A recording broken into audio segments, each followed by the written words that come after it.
Ladies and gentlemen, pull out your hair ties. It's time to let your hair down and truly get funky.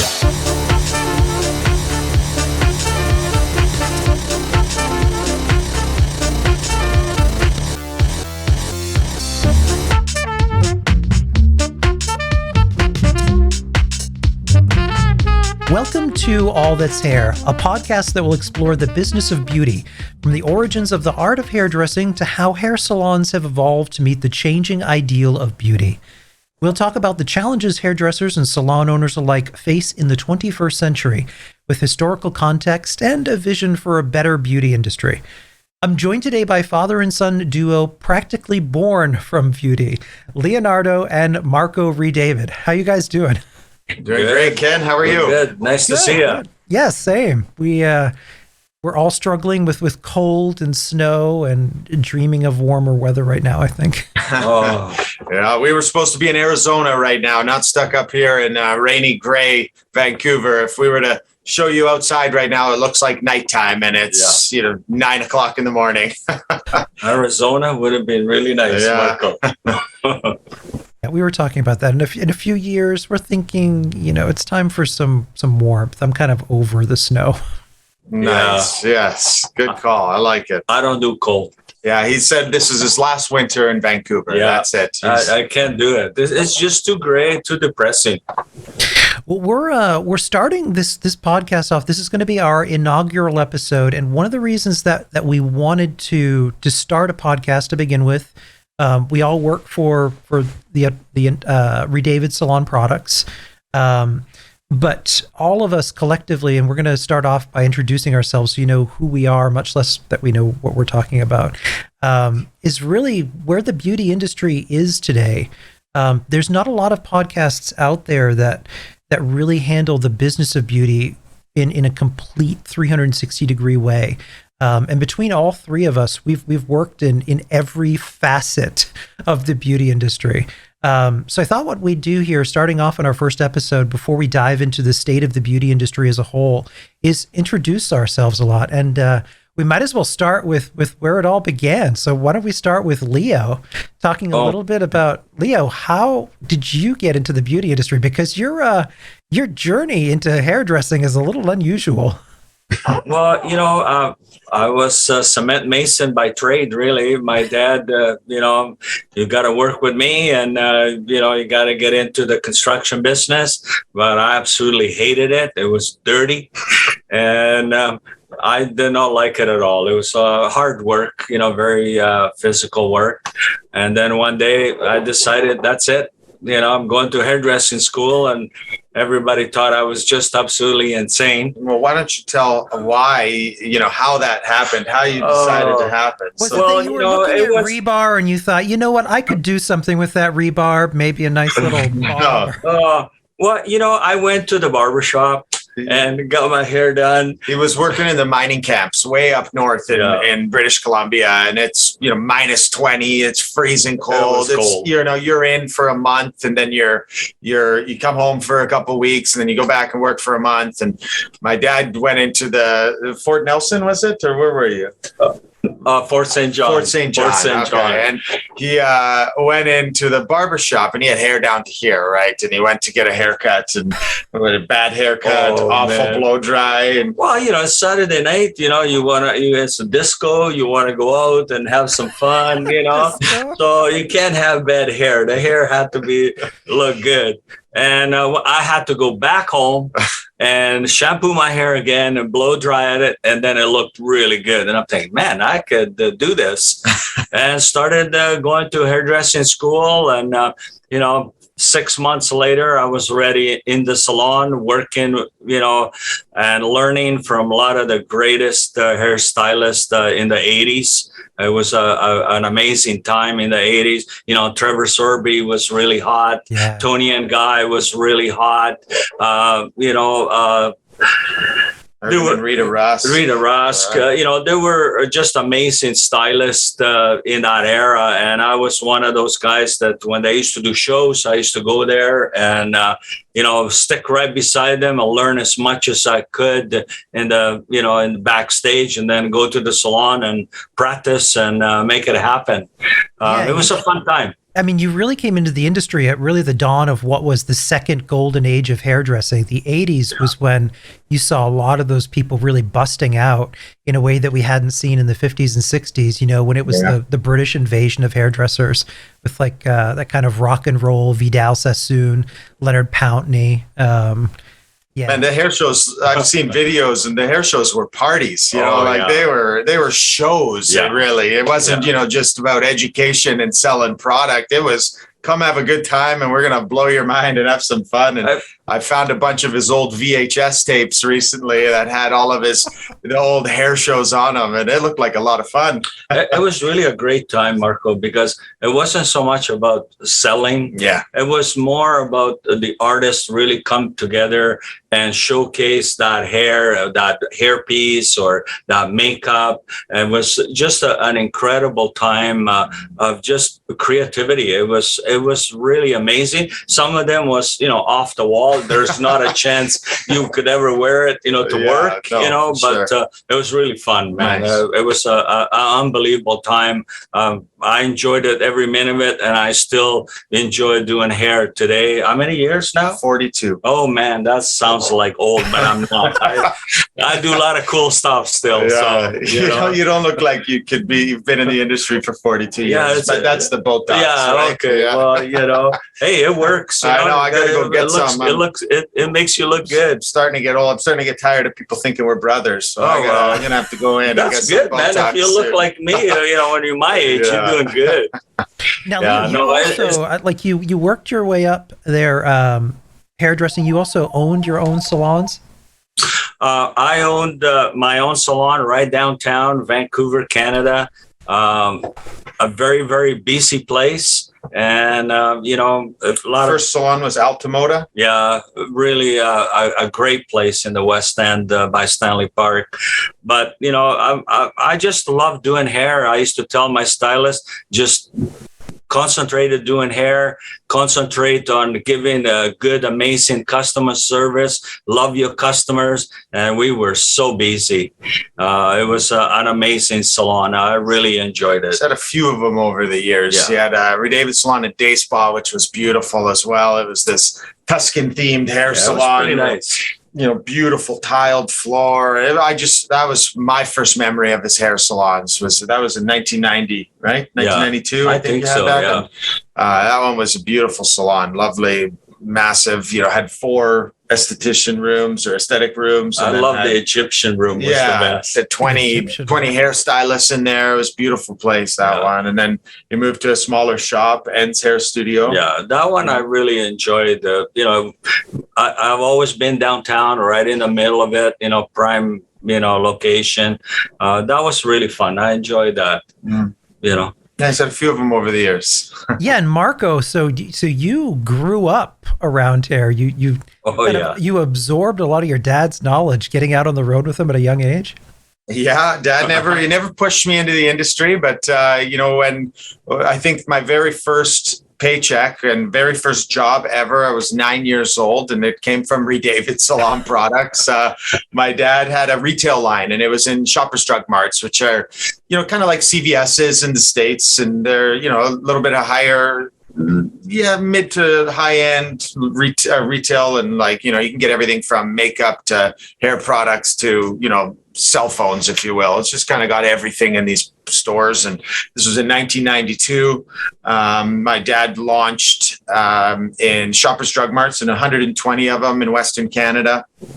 And we were taking a road trip in a Redavid van, and my dad had me handing out samples and asking ladies if they wanted to get a makeover. And, you know, he had me all dressed in like mech suits. I was always, that's when it first came out. Yeah, totally, you know, decked out in suits. And he said, "Oh, go hand these samples out and brochures and ask the ladies if they want makeovers or they want a blow dry from my dad." And he would be set up in front of the product in the store. And nobody said no to me back then. "Okay, sure. Come." You're amazing, cute. Totally. Yeah. So I think you paid me $50 for 3 days of work. I got totally ripped off back then. You got free lunch and dinner and, you know, and everything. Yeah. God bless my mom. That's not bad money at that age. Yeah. She saved laminated the first paycheck and saved it. So we have documentation, but yeah, we were in Prince George, Quesnel, and Williams Lake. I'll never forget that trip. It was fun. The very first one, and got to eat out every night for dinner and stuff. As a child, it was exciting for me. It was a really cool trip. Remember, we saw all those mountain goats. Yeah. So, we saw a lot of wildlife back then. But he's always had me around, always had me in the industry, and my I guess my real first job with responsibilities was in his salon. I was a receptionist, and I used to get people changed into the robe, get them their coffee. I would do deposits to the bank and stuff. And I think I was 14 years old when I started doing that. Wow, and that's summertime job. I would be there. I'd book his appointments for him and stuff. So I can feel every parent right now looking at their 14-year-old kid who's who still hasn't got a job yet.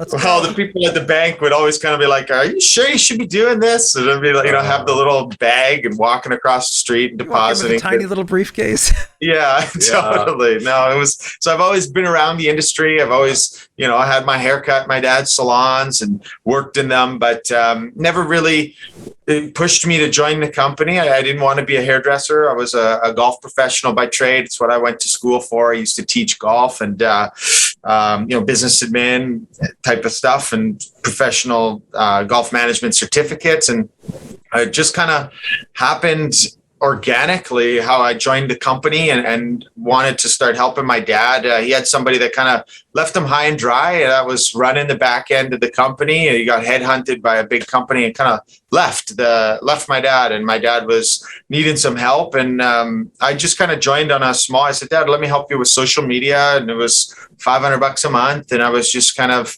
helping out, but it kind of evolved into me making some more decisions and helping out and identifying some issues in the company that I felt needed to be changed in order to grow, which was our packaging. We had a packaging that wasn't as high end as it is now and didn't match what was inside the bottle. And it was a barrier to entry into salons. They didn't want to see a big wall of teal, and that's what our package was before. And it just was retail when we were professional. And, we kind of identified that and I oversaw a massive packaging change. And, we saw what our orchid oil products did for the needs of curly, dry, damaged hair. And I kind of oversaw the growth of an introduction of a new line into the industry, into our company in the orchid line.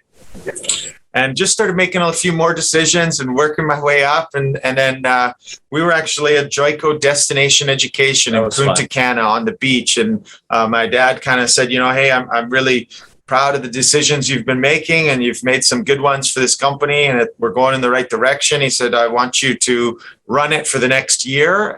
You have take the reins, you make the decisions, and kind of have like a tryout, if you will." This was 4 years ago now. I got him real liquored up for that one, on the beach. Right. That was the plan all along, right? No, don't listen, Ken. That's not true. And he said, "The company's yours. You can make all the decisions, and we'll see how it goes." And here we are today. So you're doing a good job. Oh, thanks. Yeah, I'm proud of you. I really am. Yeah. We make a great team. Well, we have fun every day when we're working. He's the talent. I'm the suit. But he's the boss. He tells me what to do all the time. Yeah. I don't know how that happened. Yeah, I think the feedback we receive the most from people anytime they see you guys at a show or an event, or you guys meet with salon staff, is they absolutely love the dynamic that you guys have together. And it's so rare in this day and age for family to stick together to that degree. Particularly when you see our industry started out like that, where it's family-owned businesses and fathers and sons and daughters, and the mom in the back office or out on the road, and it was the entire family really working a dream, and that's rarer today now than it once was. I think that's why it's so refreshing to see. Yeah, it's a lot of fun too. I get to work with my dad every day, and a lot of people they can't even picture that, working with their parents every single day. And for us, it's easy, especially we're working in close quarters. We're on the road together for months at a time. And it's, if we didn't get along, that would be tough for sure. It's fun to be able to work with my son, because every day, we learn something. when we're out there, and and it's a cool thing. In life is about learning and sharing some of the experience with other people that can make their life a little bit better down the road. For me, it's been super grateful. Like, be going through the challenges of COVID. Oh yeah. But having somebody there to go through it with you, it's not just about the success and sharing that with my dad, but having the support to go through something as challenging that as COVID was something I was super grateful for. And, being able to navigate that with my dad, and, one of our things is it's me and you, and we're in this together, and, it's just kind of moved forward with each other, and I'm grateful for that. So it's it's a lot of work. Yeah. Especially with this COVID, what's happened, emotionally is what really this COVID, especially when you're in the beauty industry and it's a family business, emotionally, COVID really hits a lot, it's hit me and a lot of people. It's a tough, a new thing to deal with, and try to figure out how to work through all that. Yeah. And it's, the psychological impact of this, and being isolated from family and even customers, so many salon and spa owners, hairdressers, during that shutdown, when you're so fueled by interaction and seeing customers and expressing yourself, or even distracting yourself if you're feeling down by just getting in your zone and then making someone else's day feel good, to lose all that, a lot of people were really, really struggling. I remember, Leo, when we'd done our series there where you were sharing thoughts and just saying hello to everybody and advice, and I remember how much people appreciated that. Yeah, it's nice to have my son, and you got to talk to friends and you got to talk to family, and these, especially with hard times, and we go back and forth. We cheer each other up.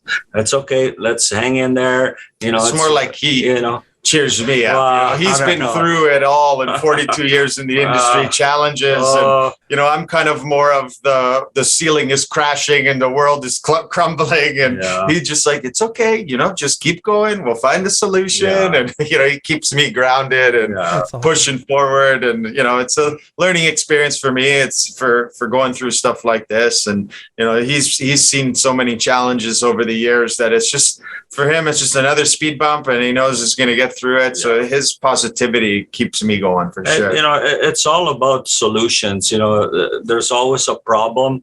It's just how you deal with it emotionally, and try to really find a solution to that problem. It's always been my thing, because sometimes you get mad, it takes you away from solving, that problem, because it takes that energy that you need to solve that problem. So, it's all about figuring out what you need to do next, and do it the best that you can. And at the same time, you got to be happy. Yeah.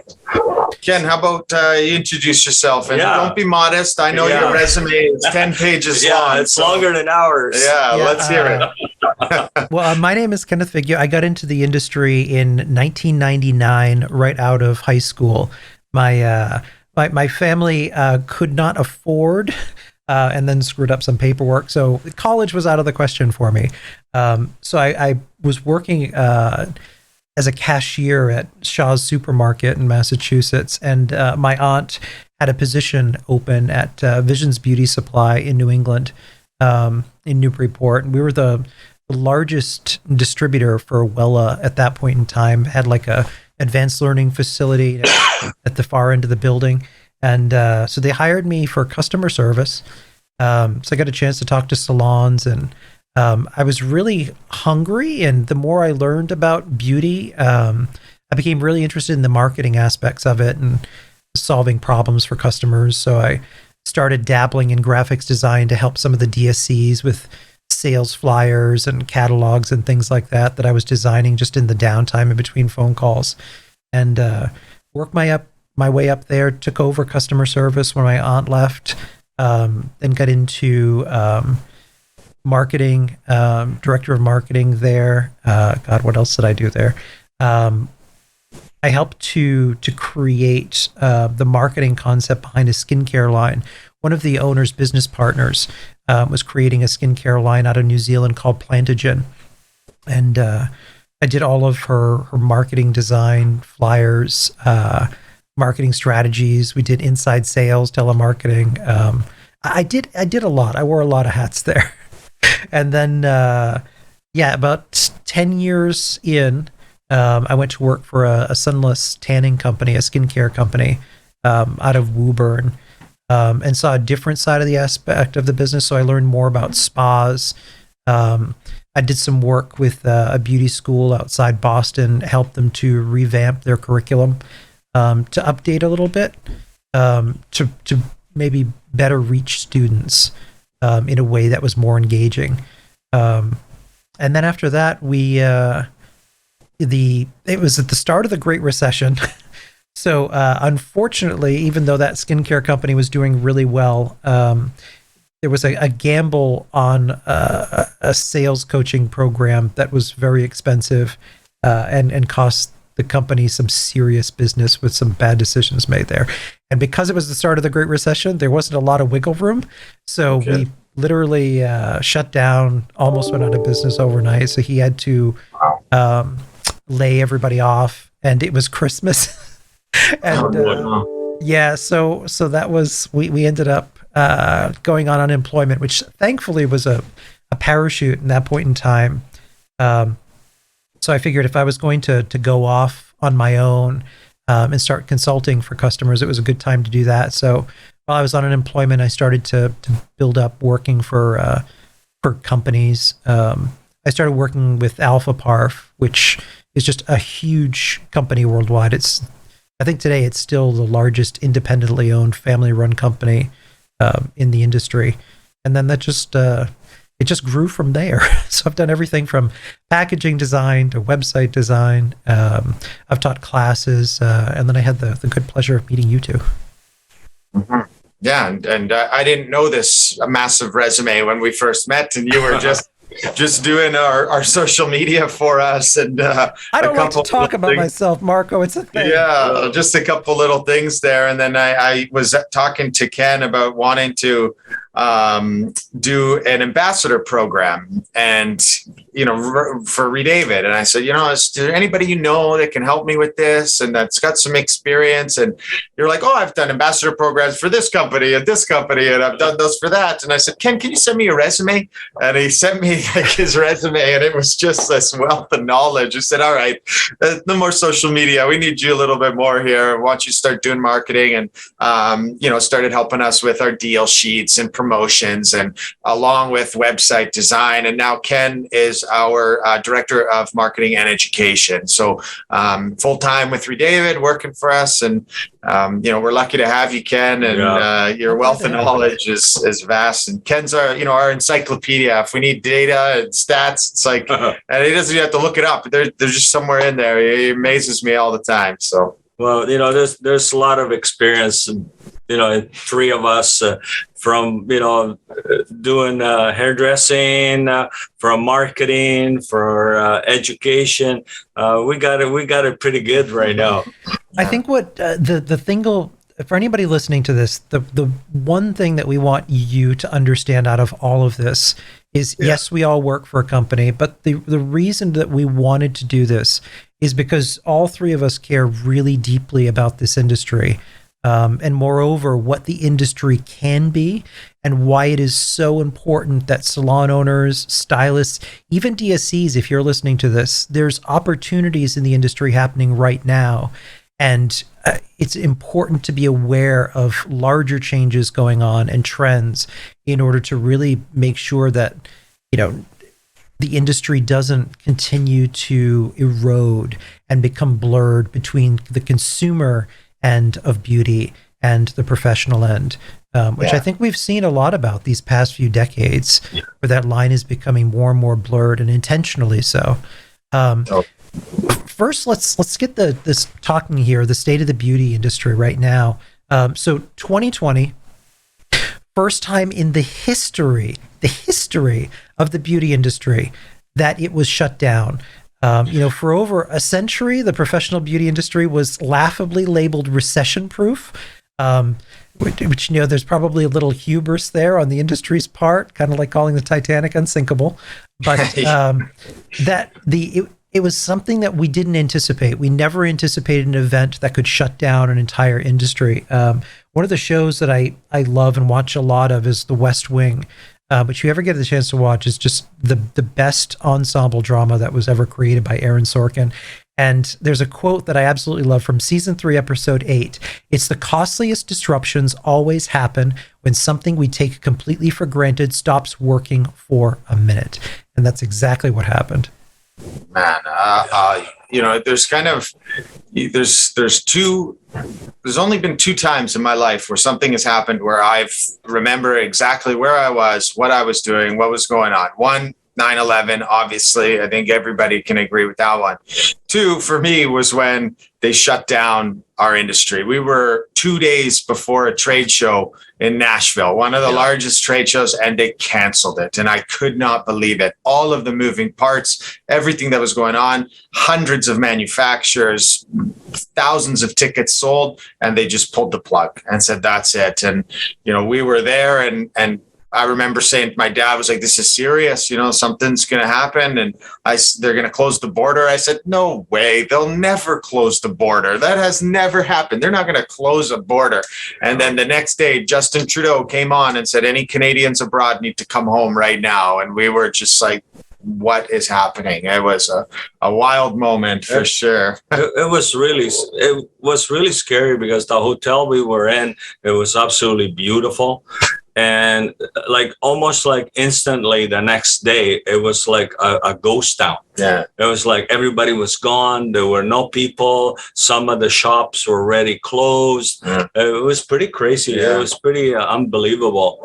And coming home from the airport, that was wild. There was nobody at the airport. Yeah, it's different for sure. It's pretty crazy. And it's weird because we have no historical context for this. Something like this has never happened before. Yeah. So it's not like you can fall back on it and say, well, things will change or this is going to happen. And even today, it's the repercussions of that event we're still dealing with today. Where 2021 was a recovery year for salons that finally were able to reopen, change their entire cleaning procedures.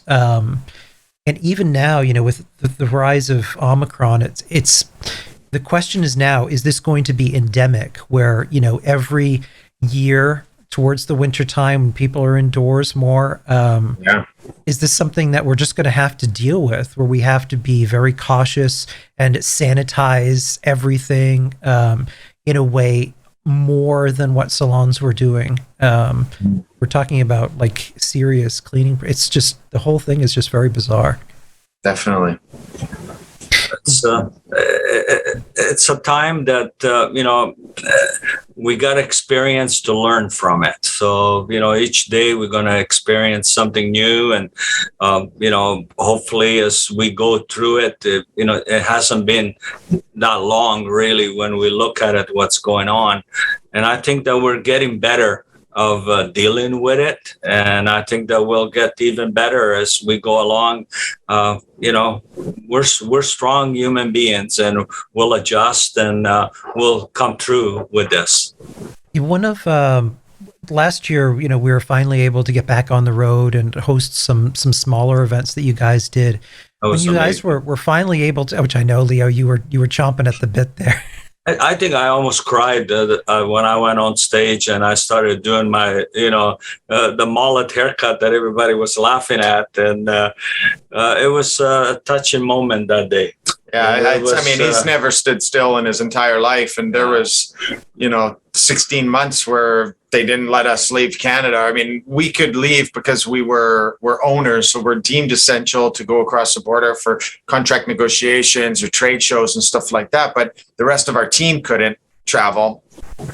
And the re-entry requirements into Canada were insane. You had to quarantine in a government facility for 14 days, and they're feeding you lunches through the door. It was just not feasible for us to leave. And what? Yeah, the hallways were lined with plastic, and the people are in full suits with booties and hairnets and gloves and masks. It was crazy, and at your own expense too, by the way. So $300 a night to stay in the government facility. They were really trying to discourage travel, and it just not possible for us to go on a trip. And before this pandemic, we were on the road 20 to 25 days a month. We would leave on a Sunday, come back on a Thursday, leave on a Saturday, come home on a Wednesday, leave, Sunday again. And we're back and forth. We're traveling like crazy. And that just wasn't possible anymore with the restrictions that they put in place. So, and then obviously salons were closed, and our distributors weren't going out into the field for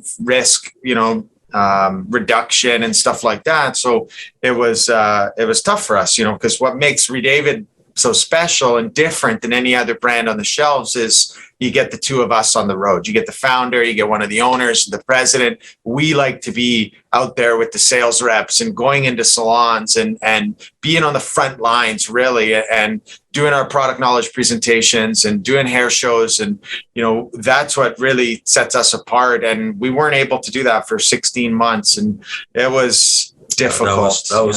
That was tough. We're the beauty industry has always been a people industry, and we like to be in front of our customers and give them some love and what do you need and how we can help you, and that's always been our thing. And being locked up, it was pretty tough. That was something to process, but doing that first show was pretty amazing. Yeah. Like when you guys were able to get back on the road and you started talking to salon owners and stylists, what are some of the ways you've seen them evolve from the pandemic, or changes that they made, or things that you've noticed?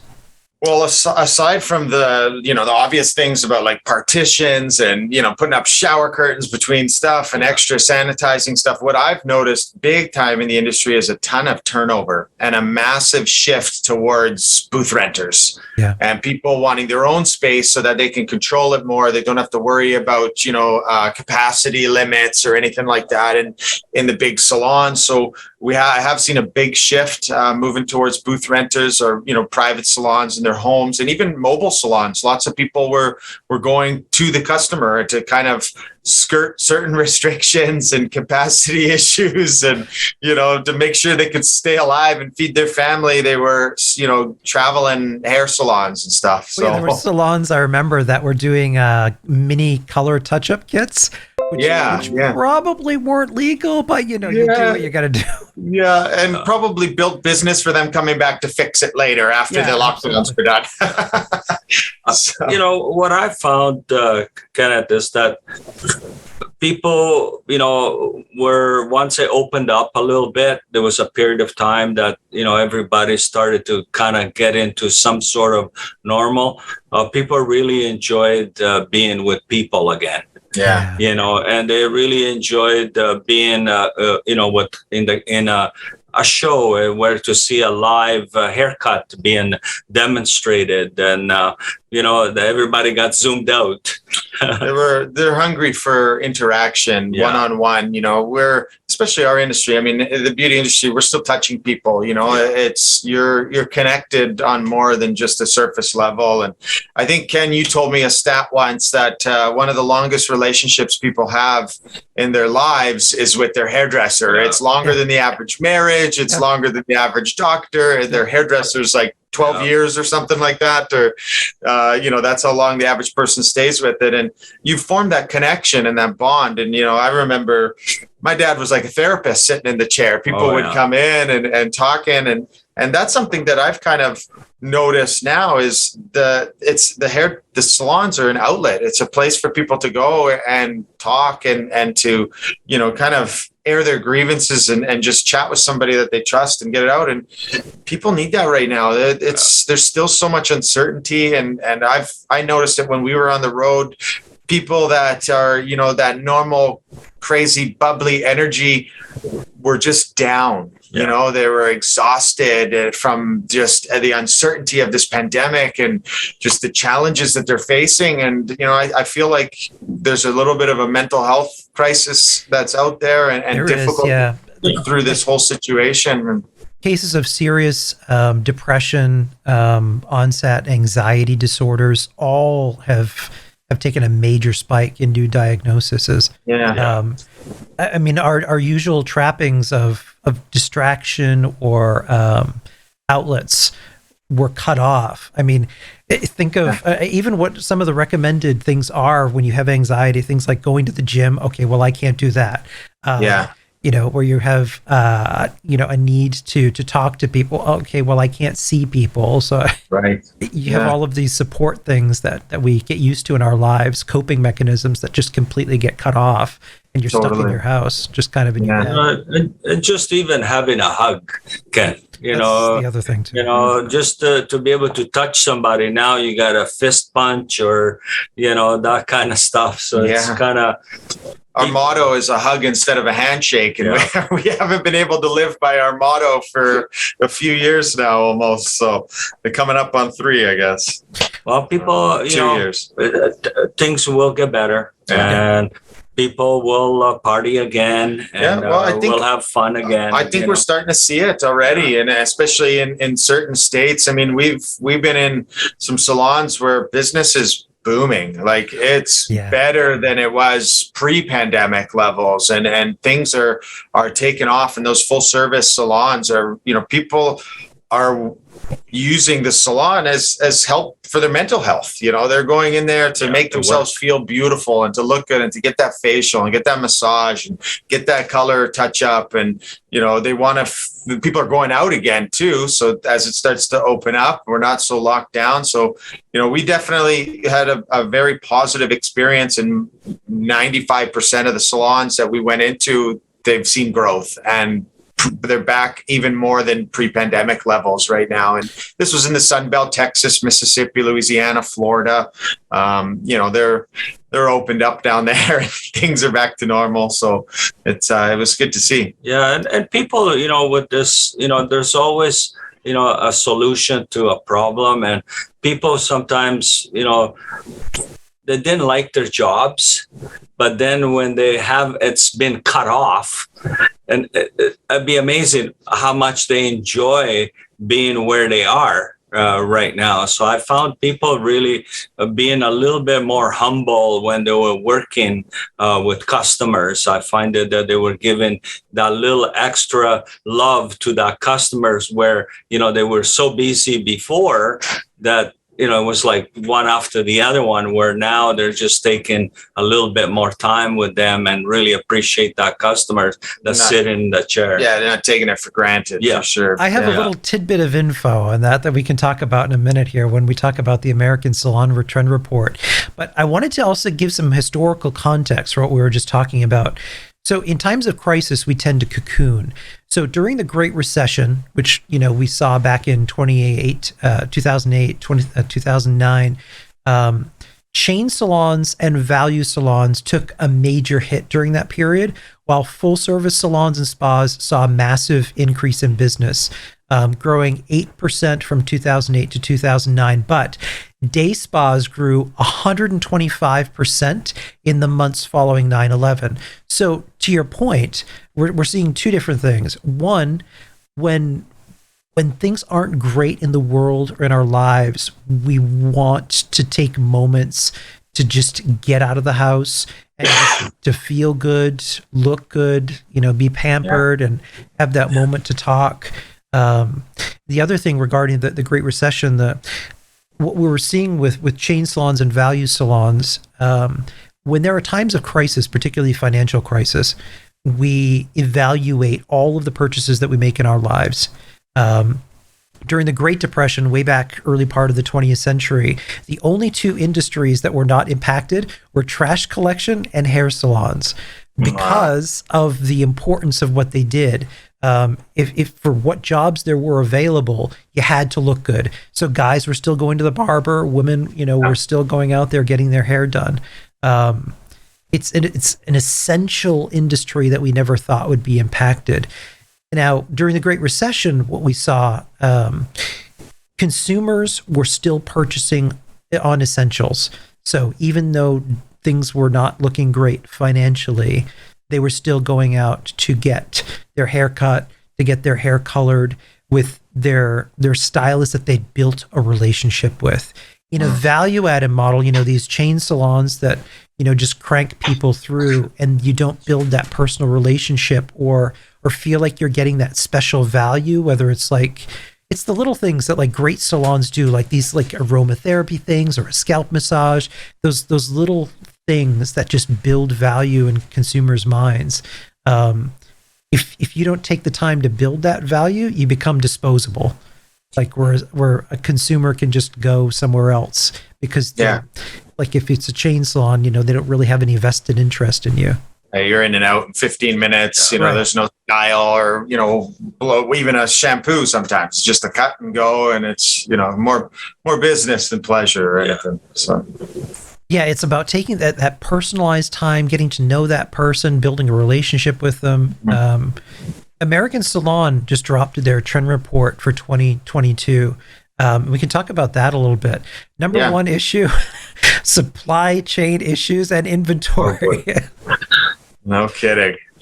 Yeah. No kidding. I mean, we are blessed and lucky that the majority, 95% of our ingredients and products and packaging and support materials is made locally in North America. Yeah. So we're not dealing with shipping issues and, overseas issues and production issues in China for our packaging. So we're actually in a pretty good space, and I'm pretty blessed to do that. I mean, not without its certain challenges, certain Christmas packs and stuff. We couldn't get containers to ship. There was no containers to find to put our product in to get the boxes over here. So, certain things, but what we've, kind of switched is we're looking for, local North American made manufacturing, and for even the 5% of stuff that we have overseas now, just to avoid that. But even then, it's massive delays. Like our orchid oil, for example, is grown it's artificially propagated in a greenhouse in Chicago, made specifically and sustainably for cosmetic and hair purposes. And normally it's a 6-week lead time. It's a 6-month lead time now for our number one ingredient that we use in every product. So we have to plan and forecast 6 months ahead of time just to get that ingredient, which is pretty crazy. And then, the other one that is a long lead time now that used to be 6 weeks as well is our Dynagen. Yeah.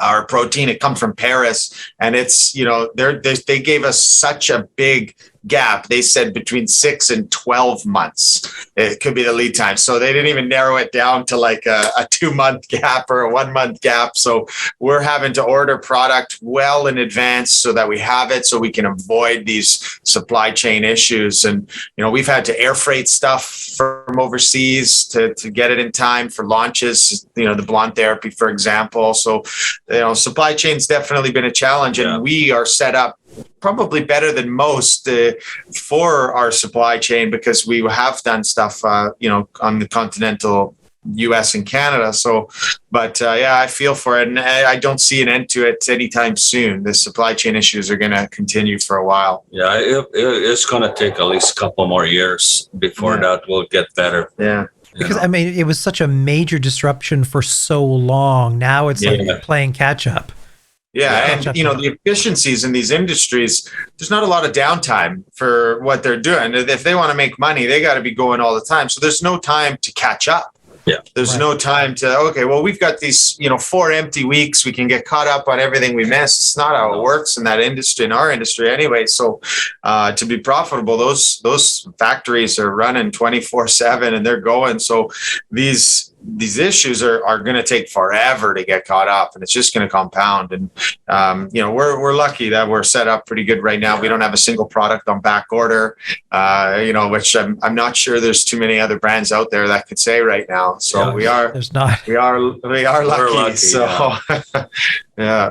One Rodney Cutler is quoted in the Trend Report, owner of Cutler Salons, talking about what's going on just at his level. So he's noticing that single process guests are still coming in like clockwork due to staring at themselves on Zoom all day, while custom or creative color applications that started being requested shortly after they reopened for people who are looking at a change to self-soothe. So that goes back to what we were talking about, the reason people are going to salons to now. Particularly, there's been a rising boom in new clients being reported at salons all throughout North America, all for that very reason. A shift to low maintenance hair color. Some clients are going for a tint retouch, going for more of a natural look with baby lights. One of the things I was talking to you about, Leo, an interesting trend right now is what they call the expensive brunette trend.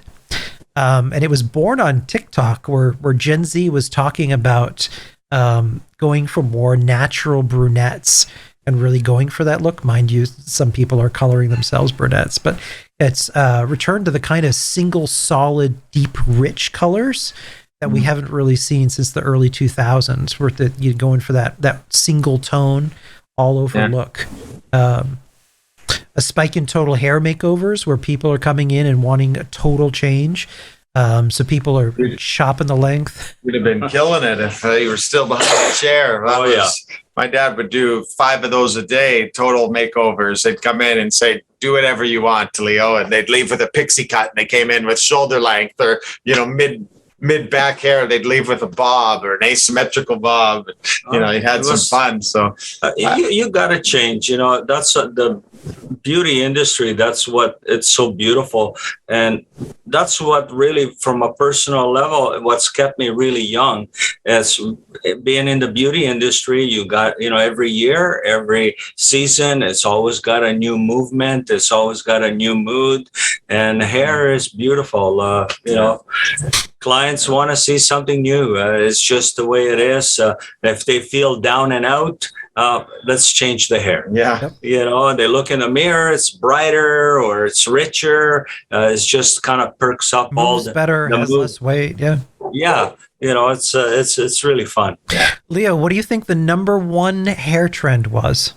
I don't know. I think I was saying that ahead of time. You're gonna know this one. I can guess. Yeah. Well, I don't know. The mullet and the shag, that I was playing with. Yeah. I was playing with for a while. I love it. It's really fun. But the shags is different than they used to be when I first did it many, many years ago. It's a really fun, natural haircut. That's all that stuff's coming back. The 90s blowouts are coming back. The poofy kind of feathered look. And there's a little bit more brushed look is coming. Marco, there's a lot of young, the 20-year-old, 18, 20. Highlighting caps came back. They've never had it. Oh, yeah. They think it's cool, right? My dad was showing class, young high school students and doing a roller set with the long foam rollers, and none of them they didn't even know what that was. Yeah. Like, who's that new? I've never seen that before. Yeah. They just haven't been used in 25 years, right? People don't do them. They've never seen them. Well, that's again, is the 80s, a lot of people, were so innovative there. They really challenged themselves to really try something different. And they picked up, a wire, and they wrapped the hair around a wire, and they were really experimenting years. And I did it too, Yeah. And that, I think, is why it's coming back, because, today, with first, Snapchat, and then we had Instagram. Now we have TikTok, which TikTok has now become the single busiest space on the entire internet. It outpaced Google for the very first time in history, that more people were on TikTok than they were searching anything on Google.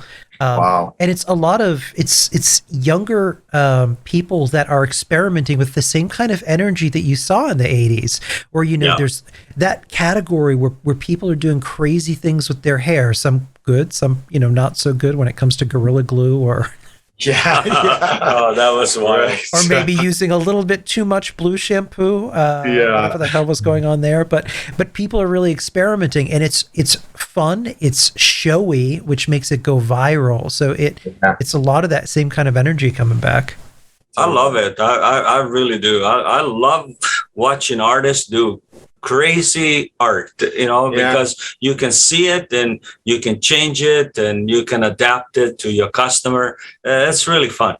Yeah, it turned to replication so much there for a while, as opposed to creation. And the hairdressers and the customer started dictating the look that they wanted. So it went from the hairdresser would decide for you what your hair is going to look like. They're the professional. And my dad says it all the time. He's like, you don't go to get a surgery and tell the surgeon how to do his job. And that's how he would look at it when he was behind the chair. He'd say, listen, I'm a professional. I've learned what's going to make your face shape look the best, what's going to pop your eyes, your cheekbones, for the shape of your face and your body and your personality. And then he would customize a haircut for them. Now the customer just comes in and just shows a picture on their phone and says, I want this. And it might not necessarily be the right cut for their face shape, for their personality, for their look, but they just want it. And then the hairdresser just gets into doing the same thing over and over again. And social media, 100% did that. They would come in and just show a picture and say they want that. And it's starting to get back to creative, juices flowing. And it's something my dad really promotes. And one of the reasons people love to come and see him on stage, because he throws the rule book out the window and creates and looks at something and puts his vision in and does it. And it's something that a lot of hairdressers haven't done or wouldn't do on anything other than a mannequin, because that customer is telling them what they want, as opposed to, kind of planting that seed and maybe growing them and pushing them into a new look over time. Something he did really well. The key, Marco, you hit it, is be able to communicate with your customers. That's the thing. And be able to, it's so easy now to showcase a look where you just pick up the phone and let's say that you want the fringe this way, you show them a fringe this way, you want the back that way, you show. It's just really taking that extra 15 minutes or even 20 and really showcase your art, showcase what she's going to look like. And when you put those two together, the relationship is like forever. Even though the beauty industry is a service industry, I think it also comes down to asking yourself the question, do you want to be someone who just does a service like a mechanic or a cable installer? Or do you want to be someone who's seen as more of an artist, where you're actually talking to your client and saying, look, I have this idea. What if we were to, do this or lighten this up here, or let's add some lighter pieces around your face to really make your eyes pop, or, having conversations like that, where it's more about you doing something custom and really making the experience customized to that person. Custom work, Kenneth, it's like the rail. It's like the best ever, because that's what makes you so different and special than anybody else. Yep. You got to be custom. I believe in that a lot. But to get that customized, you got to educate yourself. You got to see more artists and then be able to, adapt all that art to your, creative. Yeah. Yeah. Like even what I know that you talk about this. So when you're home, like you don't stop playing with hair. You've got mannequin heads and you're always doing something like that. So your hunger to keep pushing yourself and trying new things, and sometimes they work out and sometimes they don't. Oh, yeah. And, TikTok actually helps him. You'd be like, oh, I saw this on TikTok and he's in here trying to do some crazy look. I'm like, oh my gosh, my dad's got TikTok and I don't. Yeah. Well, I love it. It's hard to explain. I really love seeing other people's work because it really fuels you to do something. And I saw some the other day, this Hollywood stylist that was doing some ponytails and some braid. I'm thinking, oh, I like that, but I can add that to that, or I can move that ponytail to a different spot and add something else. So it's inspiration. It's really fun. Yeah. Yeah, another trend is more clients are asking for treatment services that address the overall health, strength, and manageability of their hair following chemical services, also reported in the trend report. Masks. Our mask sales have gone up. We've noticed because people are doing more treatments at home, and they want to take care of their hair a little bit more, and even in salon treatments as well. Definitely noticed that for sure. There's a big tick, in a lot of the balayage. They're really bleaching out hair a lot more than they used to, and I used to love doing treatments. The clients, when I was a junior, I had 3 steamers going, and I did massages pretty much all day and put them under the steamer. I made the most money doing just the scalp massage than I did cutting hair some days. The tips they used to give I loved it. Yeah, I just pictured the Zohan there for a second. No. Giving the scalp massages. No, it was fun. No, I remember Derek, my boss, he had 1 steamer, and then he bought 2 because everybody said, "Oh, I want Leo to do a steam work on me first before a haircut." Awesome. It was great. Something that speaking of treatments, something that sticks with me is sometimes you can be almost too early to the party. In the early 2000s, Wella came out with a Lifetex Juice Bar, and the concept, looking back at it now, was really ahead of its time. It was, milkshake, how they have you literally see the cocktail glass, and milkshake will mix this cocktail for you. It's a hair cocktail. They have a whole successful marketing concept around that. Well, Wella came out with this mobile cart, and it was themed almost like a juice bar, where you would have a custom hair cocktail, and all of it smelled like really fruity. We're talking early 2000s, so everyone had a smoothie machine at home where everyone was all about the smoothies. But they would make this thing, and it would be a custom hair treatment, completely designed to just condition all of that. It ended up being a huge flop, but it was way ahead of its time in terms of having treatment bars customized in salons. Yeah, our mask really works. That one. Price increases. So the other thing that everybody, salons, manufacturers, the rising cost of everything is just pushing prices up. Some salons have raised prices twice in the past year. Some salons also stopped double booking to help with social distancing. The benefit to that a lot of people are seeing, though, Leo, to your point earlier, is more one-on-one time where stylists aren't just trying to get you out of their chair to make the most money. They're taking more personalized time. I personally, I've been to salons that double book. I hate it because I always feel like they're too busy for me, or even I'll second guess what they did to my hair, thinking that they were so busy that they didn't do it as good as they could. What's the time? Did the timer go off? Are they paying attention? Even stuff like that. Yeah. I've never really rushed a client. I've always booked the time. I used to remember telling my receptionist, Shar, when I'm with a client, no phone calls, no interruption, no nothing. I don't care. My mom phoned me. I'm with the client, and I have to do my client. And I did that a lot of times. You have to spend the time with the customer, because let's say it takes you 60 minutes. She paid for that 60 minutes. Yeah. If you take a 10 minutes phone call, are you going to give her a 10-minute discount on that haircut? Right.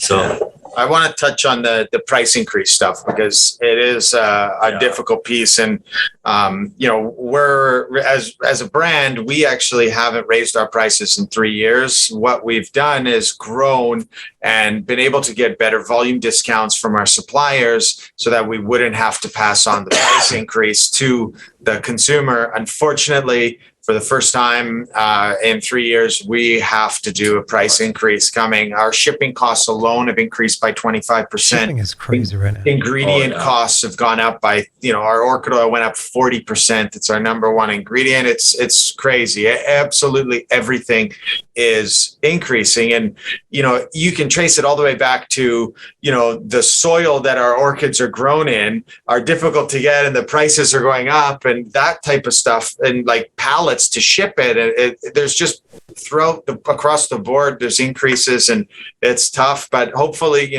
things can come back down at some point. And, it's just the way of the world right now. It sucks, but we've had to do a minimal price increase between 6 and 8% across our products, just to try to cover some of the massive increases we've seen. So, like, I don't know about you guys up there in Canada, but here our grocery bill has literally doubled, and we're buying the same exact stuff we were a year ago. Same. Yeah. So my wife and I ended up switching grocery store chains from where we were, because, our regular shopping bill that was $210 every week was, $320 at this grocery store. It was insane. So we've actually switched, and now we shop at Walmart instead of Save on Foods. And, there are volume discounts. I was so excited. Yesterday I went shopping. I had 10 bags. It was like, babe, it was under $300, like double more than what we normally get. And it's pretty crazy everywhere, and big price increases too, on some items, pretty massive. So, I've noticed it because I go to this, it's called Bosa Foods. It's a really boutique Italian, Mediterranean, store, and they have all these imported, Italian goods. And I've noticed a huge pricing last time I went in there. Yeah. You getting that $15 pancetta? Yeah. He's got to get there. He's an olive oil snob over here, so he's got to go get the good stuff, right? That olive oil went up $4. Oh my goodness, that was a lot. Five key trends that are highlighted for this year, according to American Salon. So, return to high maintenance hair color, full all over color, i.e. expensive brunette, which is a trend right now on the rise, which high maintenance hair color ties back into the rise in more hair treatment masks that people are going to be wanting. Blunt cuts with soft face framing, so doing those nice soft layers that we saw a lot in the 90s. More reds. A lot of people going red, which also, ironically enough, is high maintenance in terms of keeping that red in there. 90s blowouts are back in a big way. And then box bobs with curtain bangs. Bangs are having really a bit of a moment this past year. Yeah, it's a good way to just goes in a circle, eh? Yeah. Coming back. I really like what's happening right now. I think the looks are really cool. They're really nice. I'm tired of the beach waves. It's got to match the clothing trends, right? Yeah, exactly. And the bell bottoms are coming back, and the platform shoes I've been seeing now. And I'm gonna get a pair of bell bottoms. It's crazy. We're going back to bell bottoms and halter tops here pretty soon. I'm waiting for Jinko jeans to come back. Do you remember those jeans? Those huge jeans. You'd see them, with the big wide bottoms, leg and both. Yeah, I think I actually modeled for a mall when I was like 10 years old, and I had these big parachute jeans way back in the day.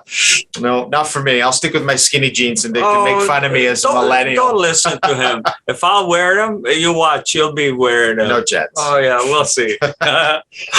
It's fun. You gotta do it. It's something that we want to end each of these episodes on. I'm a history nut, and there is not a single source out there that really talks about the history of the beauty industry. And because everything is cyclical, we're going to be sharing a little bit of a history bite at the end of each episode here that's always related to what the topic is. This one is about the Canadian who invented the modern salon. And one of the most legendary hairdressers that you've probably never heard of was named Martha Matilda Harper. She was born in Ontario, Canada in 1857, and she revolutionized the art of hairdressing by inventing the modern concept of beauty hair salons for women, as well as the concept of franchising in the business world. In 1882, she moved to New York and started making a hair tonic based on natural products that was harmless for the head. With her first savings of $360, she started a small entrepreneur career based in an active marketing and a great sense of innovation. She opened her first salon with the slogan, "Health is Beauty," meaning that she left apart any idea of beauty as vanity, underlining the importance of a good health as the reflection of a harmonic appearance. At the same time, she studied with tutors to improve her education, etiquette, and the art of the elegance and good manners. And in 1882, she moved to one of the most prestigious buildings in Rochester, New York. To be attractive for her clients, she used long hair, full length, keeping it always clean and shiny. Amongst other contributions, she invented the shampoo reclining chair. At that time, women used to groom their hair in the privacy of their home, assisted by domestic workers or by hairdressers visiting them at home. Martha opened her salon for women in Rochester, the Harper's Salon, which was a smashing success. When other women wanted to open salons based on her model, she proposed them a contract of franchising along with a barber school, which was called Harper's Method. The contract included that all the purchases of beauty products should be made on Harper's Salon from her directly. She also established rules to hire and train new Harper's Salon staff. At the end of the century, there were 200 salons already opened in the United States, and in 1928, 500 Harper's salons were operating around the world, most of them in the United States, Germany, and Scotland. When she passed away in 1950, she left a lasting impression on the modern beauty industry, which saw an explosive growth on every street corner in the 1950s. Wow. That's an amazing girl. Yeah. She's Love it. Canadian too. I love that. I love Right it. on. That's great, Ken. That's a great one. Yeah, a real entrepreneur there. She was. I mean, when you think about that too, most beauty products, we're talking 19th century beauty products, were dangerous and largely unregulated. We're talking about arsenic, lead, things today that we know are dangerous were being peddled as hair tonics. And it's no wonder that, hair falling out and women wearing wigs was a big thing. It always amazes me when I look at the irons that they used to use, that they were like, man. They were right on. They might as well put on the stove, Totally. It was incredible. It was like, man, they must have just fried out here. It's one way to seal the cuticle. It was just crazy. When I love sometimes looking at old tools that they used to use and old perm machines that, they look like an octopus. That had all like these a chair almost. Yeah. Yeah, it was pretty cool. That's crazy. Well, rounding things out here, we can go around. Any short, thoughtful comments, advice, or thoughts of the week that you have kicking around your heads? Marco. Persevere. That's a word that's been in my head a lot through this, and there's a light at the end of the tunnel. I feel like it's in the US, at least. In Canada, it doesn't feel so much like that, just with the amount of lockdowns that we have going on still.